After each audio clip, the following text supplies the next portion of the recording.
আসসালামু আলাইকুম ভিউয়ার্স, বাংলাদেশের সর্বশেষ আপডেট সংবাদে আপনাদের স্বাগত। জানিয়ে দিব আমাদের হাতে থাকা সর্বশেষ গুরুত্বপূর্ণ আপডেট। বাংলা সংবাদ। শহীদদের স্বপ্ন বাস্তবায়ন আমাদের অঙ্গীকার, সেটা আমরা করবই বলছে প্রধান উপদেষ্টা। এরপর জানিয়ে দিব জাতীয় সংগীত নিয়ে আজমির বক্তব্য নিয়ে নিজেদের অবস্থান জানালো জামায়াত।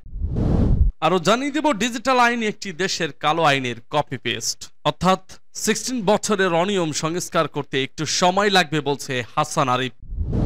এবং জানিয়ে দিব গোপালগঞ্জে সেনাবাহিনীর অস্ত্র লুট ও গাড়ি পোড়ানোর মামলায় গ্রেপ্তার আসামির মৃত্যু।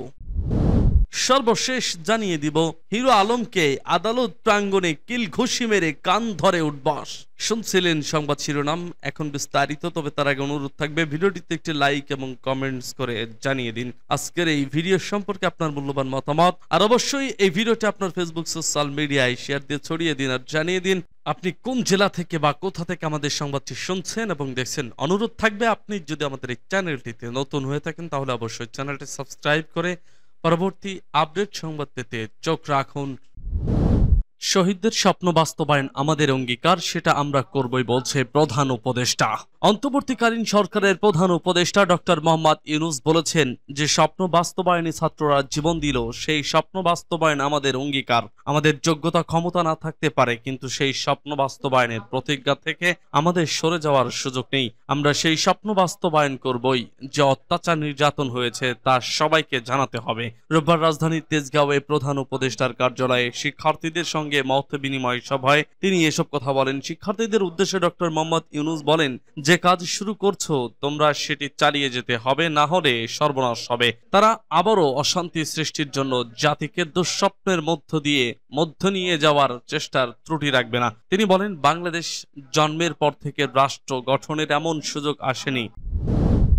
জাতীয় সংগীত নিয়ে আজমির বক্তব্য নিয়ে নিজেদের অবস্থান জানালো জামায়াত। শেখ হাসিনার পতনের পর আয়না ঘর থেকে মুক্তি পেয়ে গণমাধ্যমের সঙ্গে কথা বলেন আব্দুল্লাহিল আমান আজমি, যেখানে বাংলাদেশের জাতীয় সংগীত পরিবর্তন ও সংবিধান সংস্কার সহ নানা বিষয়ে উঠে আসে। তবে জাতীয় সংগীত পরিবর্তনের বিষয়টি সবচেয়ে বেশি আলোচনা তৈরি হয় বিভিন্ন মাধ্যমে। এবার বিষয়টি নিয়ে নিজেদের অবস্থান পরিষ্কার করেছেন বাংলাদেশ জামায়াতে ইসলামীর সেক্রেটারি জেনারেল অধ্যাপক মিয়া গোলাম পরওয়ার।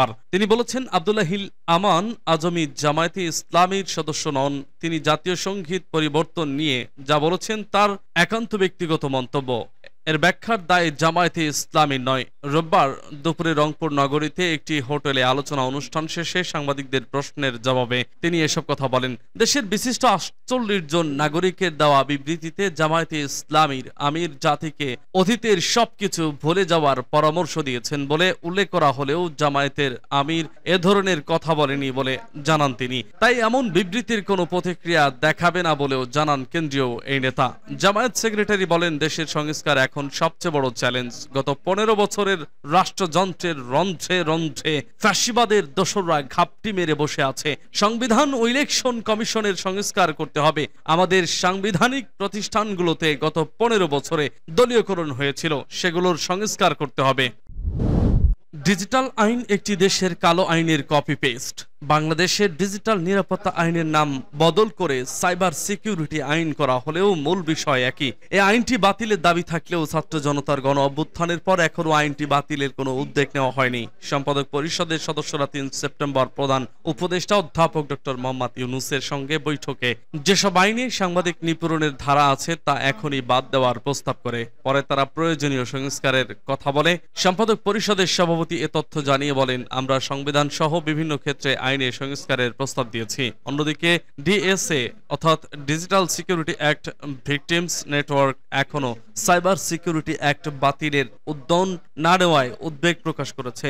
এই আইন বাতিলের জন্য তারা প্রধান উপদেষ্টার দপ্তরে স্মারকলিপি দিয়েছে। দেশের সাংবিধানিক আইনজীবী বুদ্ধিজীবীদের পাশাপাশি জাতীয় ও আন্তর্জাতিক মানবাধিকার সংগঠনগুলোর বিরোধিতার মধ্যেই 2018 সালের 19 সেপ্টেম্বর সংসদে পাশ হয়েছিল ডিজিটাল সিকিউরিটি অ্যাক্ট। তারপর সেই প্রতিবাদ সামাল দিতে 2023 সালে 13 সেপ্টেম্বর করা হয় সাইবার সিকিউরিটি অ্যাক্ট। আসলে এই আইনটি পুরনো আইনি নতুন নামে করা হয়, তেমন কোনো পার্থক্য ছিল না। সুপ্রিম কোর্টের আইনজীবী ব্যারিস্টার ওমর ফারুক বলেন, এটি একটি কালা কানুন, তাই আমরা এই আইনটি বাতিলের দাবি করেছি শুরু থেকেই। এই আইনের উদ্দেশ্য হলো বাক স্বাধীনতা, স্বাধীন সাংবাদিকতা ও ভিন্ন মতের মানুষকে দমন। এই আইনটি হয়রানির কাজেই সরকার ও সরকারের লোকজন ব্যবহার করেছে। তার কথায় আইনটি বাতিল করা প্রয়োজন, তবে আগের মামলাগুলো কি হবে, সবই কি প্রত্যাহার হবে না যাচাই বাছাই করা হবে, তার জন্য সময় দেওয়া প্রয়োজন। আর যদি আইন ও সাংবিধানিক সংস্কার হয় তাহলে একই সঙ্গেই করা যায়, কিন্তু সাইবার অপরাধ দমনে নাগরিকদের জন্য প্রয়োজনীয় আইন লাগবে। 16 বছরের অনিয়ম সংস্কার করতে একটু সময় লাগবে বলছে হাসান আরিফ। 16 বছরের অনিয়ম সংস্কার করতে একটু সময় লাগবে বলে জানিয়েছেন স্থানীয় সরকার, পল্লী উন্নয়ন ও সমবায় মন্ত্রণালয়ের উপদেষ্টা এএফ হাসান আরিফ রবিবার সচিবালয়ে স্থানীয় সরকার বিভাগ সম্মেলন কক্ষে ডেঙ্গু সহ মশাবাহিত অন্যান্য রোগ বিষয়ক জাতীয় কমিটির সভা শেষে সাংবাদিকদের একথা বলেন তিনি। হাসান আরিফ বলেন, সাধারণ মানুষদের সেবক না করে আইন শৃঙ্খলা বাহিনীকে জনগণের মুখোমুখি করা হয়েছে।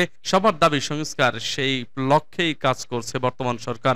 16 বছরের অনিয়ম সংস্কার করতে একটু সময় লাগবে। সংবিধান সংস্কারের বিষয়ে স্থানীয় সরকার উপদেষ্টা বলেন, ছাত্র জনতা কোনো প্রক্রিয়ায় সংবিধান সংস্কার চায়, সেজন্য তাদের সঙ্গে আলোচনা করতে হবে। তারা কি নতুন কোনো সংবিধান চায় নাকি আগের সংবিধানকে সংস্কার চায়, সেটা ছাত্র জনতাই বলতে পারবে। আমরা আলোচনা করেই সিদ্ধান্ত নেব। গোপালগঞ্জে সেনাবাহিনীর অস্ত্র লুট ও গাড়ি পোড়ানোর মামলায় গ্রেপ্তার আসামির মৃত্যু। গোপালগঞ্জে সেনা সদস্যের ওপর হামলা, গাড়িতে আগুন ও অস্ত্র ছিনিয়ে নেওয়ার মামলায় কারাগারে থাকা এক আসামি হাসপাতালে মারা গেছেন। গতকাল শনিবার দিবাগত রাত 1টার দিকে গোপালগঞ্জ 250 শয্যা বিশিষ্ট জেনারেল হাসপাতালে ইলাহি শিকদার নামের ওই আসামির মৃত্যু হয়। গোপালগঞ্জ 250 শয্যা বিশিষ্ট জেনারেল হাসপাতালের তত্ত্বাবধায়ক জীবিতেশ বিশ্বাস ও জেলা কারাগারের জেলার আবুল হোসেন আসামির মৃত্যু তথ্য নিশ্চিত করেছেন। এলাহি শিকদার গোপালগঞ্জের কাশিয়ানী উপজেলার নিজামকান্দি ইউনিয়নের ফলসি গ্রামের মহি শিকদারের ছেলে। তিনি ফলসি বাজারে মিষ্টির দোকানদার ছিলেন। এলাহি শিকদারের বড় ভাই কুদরত শিকদার বলেন, 3 সেপ্টেম্বর বেলা 1:30টার দিকে ইলাহিকে ফলসি গ্রামের বাড়ি থেকে নিয়ে যাওয়া হয়। রাত 1:30টার দিকে পুলিশ মোবাইলে ফোন দিয়ে জানায় ভাইকে হাসপাতালে ভর্তি করা হয়েছে। পরের দিন আদালতের মাধ্যমে জেল হাজতে পাঠানো হয়। গতকাল রাতে জেলখানা থেকে ফোন দিয়ে জানানো হয় ইলাহি শিকদার অসুস্থ। রাত 3টার দিকে গোপালগঞ্জ 250 শয্যা বিশিষ্ট জেনারেল হাসপাতালে গিয়ে দেখেন ভাইয়ের মরদেহ পড়ে আছে। হিরো আলমকে আদালত প্রাঙ্গণে কিল ঘুষি মেরে কান ধরে উঠবস। আলোচিত ইউটিউবার আশরাফুল হোসেন ওরফে হিরো আলম বগুড়ার আদালত প্রাঙ্গণে আজ রোববার হামলার শিকার হয়েছেন। হামলাকারীরা তাকে কিল ঘুষি মারার পর চাংদোলা করে আদালত প্রাঙ্গণে বের করে মারধর করেন। পরে তাকে কান ধরে উঠবস করানো হয়। হিরো আলম আওয়ামী লীগের সাধারণ সম্পাদক ও সাবেক সেতুমন্ত্রী ওবায়দুল কাদের এবং সদ্য সাবেক প্রধান নির্বাচন কমিশনার সিইসি কাজী হাবিবুল আউয়ালের বিরুদ্ধে মামলা করতে গিয়েছিলেন। তিনি বগুড়ার সিনিয়র জুডিশিয়াল ম্যাজিস্ট্রেট নন্দীগ্রাম আমরি আদালতে মামলা করে বের হবার সময় এজলাস কক্ষের ফটকে হামলার শিকার হন। আদালত প্রাঙ্গণে থাকা বহু মানুষের সামনে এই ঘটনা ঘটে। পুলিশ তাকে উদ্ধারে এগিয়ে আসেনি। পরে স্থানীয় লোকজন আহত অবস্থায় তাকে উদ্ধার করে বগুড়ার শহীদ জিয়াউর রহমান মেডিকেল কলেজ হাসপাতালে পাঠান। হামলার জন্য বিএনপিকে দায়ী করেছেন হিরো আলম। তার অভিযোগ, তার উপর হামলায় নেতৃত্ব দিয়েছেন বগুড়া আদালতের আইনজীবী সহকারী সমিতির কার্যনির্বাহী কমিটির সদস্য রনি সরকার। হিরো আলমের ওপর হামলার কথা স্বীকার করে রনি সরকার বলেন, হিরো আলমের ওপর হামলায় আমি বগুড়া বারের আইনজীবী ও বগুড়া জেলা বিএনপির যুগ্ম সাধারণ সম্পাদক নাজমুল হুদার নেতৃত্ব দিয়েছি। হামলার কারণ সম্পর্কে তিনি বলেন, হিরো আলম বিএনপির ভারপ্রাপ্ত চেয়ারম্যান তারেক রহমান সম্পর্কে কটূক্তি করেছেন। দলের যুগ্ম মহাসচিব রুহুল কবির রিজভীর বিরুদ্ধে মামলা করেছেন। এ কারণে তাকে আদালত প্রাঙ্গণে গণধোলাই দেওয়া হয়েছে।